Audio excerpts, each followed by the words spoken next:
is happening, everybody? A good afternoon or morning to you all. It is Byron Nelson Championship Week, just 1 week before golf's second major of the year. And of course, that comes with a couple of millionaire makers on the DraftKings site.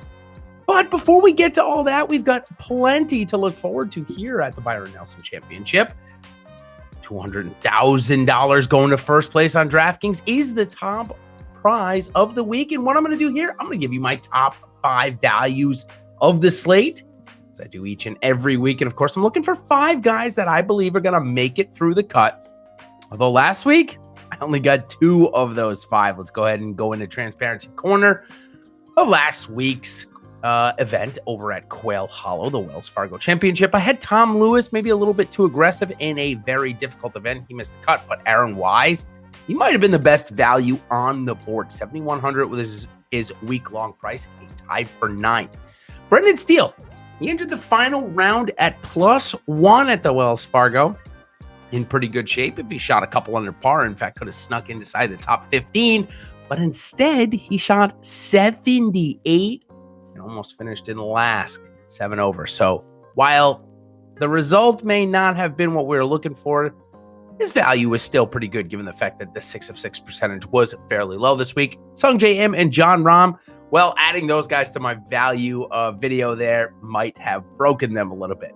Let's go ahead and move into this week as we're going to try to go 5 for 5. And the first one I'm going to start off with, maybe it is a little bit on the aggressive side, but it's KH Lee. Kyoung-Hoon Lee. He's coming in at $6,900 this week on DK. FanDuel, $8,700. Luckily, FanDuel actually got their pricing out early, so I was able to add it here to the video. We have no course history here at this golf course. There's been very secondary events, and I think there was even like a Q school or something like that. We're not going to look at it, so I'm not going to talk about course history this week, but I'll talk about recent form, of course. And Lee is on a couple of cuts made in a row. Plus, he's got a couple of top 30s in there as well. So at $6,900, plus a guy that can score, we like that. Let's check in on his strokes gained rank, see how he's doing this year. 130th off the tee, 84 on the approach, 24 around the green, 163 putting though. So if the putting wakes up and off the tee stays consistent, certainly the other stats look pretty good. Second best value, or I shouldn't say second best, second value that I am choosing here this week is Brandt Snedeker. $7,400 for Mr. Snedeker, $9,200 on FanDuel.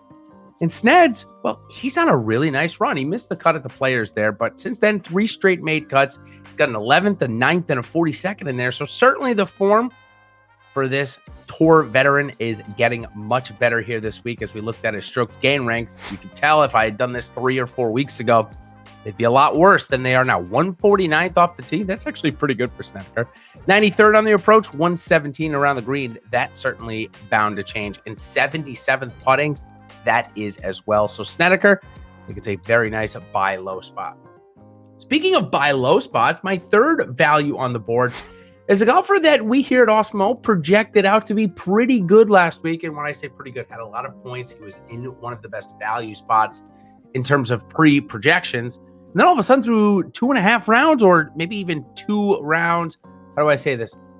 2 17/18 of a round, as I'm trying to get this out, was playing extremely well. He was in the top 10 heading to the final 2 holes on Saturday before an ending double moved him from inside the top 10 to outside it. And then a terrible 76 on Sunday pushed Ortiz all the way back to the back of the pack. That's how tight the event was last week. But we saw signs that he was certainly coming around.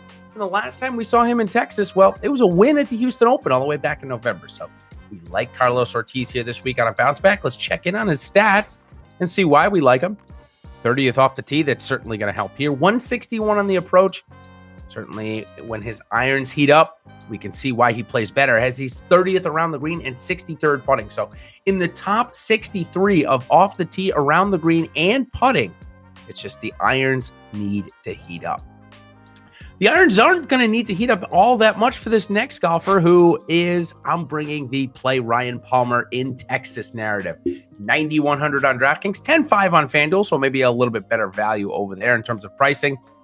Recent form, well, he was in good shape at the Valspar, I believe. It's a par 71 there, so he's 3 under through 3 rounds as I look at his scores from last time. But a final round 5 over 76. Pushed him way down the leaderboard. Might have skewed those results a little bit. Maybe it was a regression or the set of regression in. I don't think so. When we look at the strokes gain rank for Ryan Palmer, his ball striking has been one of the best on tour this year. 25th off the tee and 26th on the approach. It's very impressive. 78 around the green and 65 putting. Puts him inside the top 100 on all 4. We love to see that. There aren't that many golfers, believe it or not, on the PGA Tour that have those accolades. Of course, the best players, most of them do. But for Palmer, it's been a really great year. He's only missed 1 cut on the entire year, and most of his starts end up at least inside the top 25. So Ryan Palmer, great value at 9,100 this week. And for me, my number 1 value of the slate is a golfer that I think is incredibly close to breaking through. We've seen the low rounds. Problem is, we've seen a couple of high rounds as well, but that's Scottie Scheffler. He came in 29th at the Valspar in his last start. He's coming in priced at 9,400 this week. Well, given the fact that this field really falls off after you get to, say, 86 or 8,700, Scottie Scheffler ends up, in my opinion, as one of the better values. One of the guys that if you don't want to play one of the studs in the event, you certainly can start your lineup with him and feel rather comfortable doing it. 11-2 on FanDuel is a little bit more pricey. And when we check in on the strokes gain ranks, he, like Carlos Ortiz, really just needs to get those irons going. And they did get going at least a little bit at the Valspar a couple of weeks ago. He's ranked 12th off the tee. So fantastic off the tee this year for Scottie.